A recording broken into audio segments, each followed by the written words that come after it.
কয়েক মাস ধরে ফোনটা ডিস্টার্ব করছিল, কিন্তু বুঝতে পারিনি যে ফোনটার অবস্থা এই হয়ে যাবে। কয়েকদিন ধরে না আমি ফোনটা সুইচ অনই করতে পারছি না, এইভাবে অফ হচ্ছে অফ হচ্ছে অফ হচ্ছে। একটা কথা ভেবে আমি আফসোস করছি যে অনেকগুলো ভিডিও রয়েছে যেটা আমি এডিট করে আপলোড করতে পারিনি। আর একটা কথা ভেবে আমার খুবই খারাপ লাগছে যে ফোনটা আমার সাথে থাকতো সব সময়, সেটা আজকে অকেজো হয়ে পড়ে আছে। কিন্তু কি করব, এটা তো হবারই ছিল। আমার অবস্থা এতটাই খারাপ যে নতুন ফোন কেনার মতন আমার কাছে টাকা নেই। তো যাই তাই করে আমি একটা সেকেন্ড হ্যান্ড ফোন জোগাড় করে নিয়েছি। সকাল সকাল উঠে আমি আজকে চলে এসেছি রান্নাঘর ঠিক করার জন্য, আর এদিকে মা বাদামের চাটনি বানাচ্ছেন পান্তা খাওয়ার জন্য। এখন সকাল তো, তাই আমি রোদটা বুঝতে পারছি না। যদি তাড়াতাড়ি কাজটা কমপ্লিট না করি তাহলে দুপুরের দিকে আমি টের পাবো।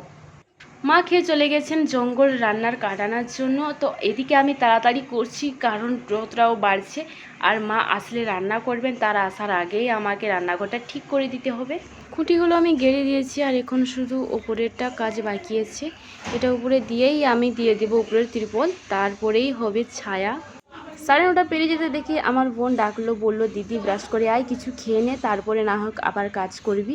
তো আমিও চলে গেলাম খেতে, আর খাবার পর আবার লেগে পড়লাম কাজে, কারণ তাড়াতাড়ি আমাকে কমপ্লিট করতে হবে, মার আসার টাইম হয়ে গেছে।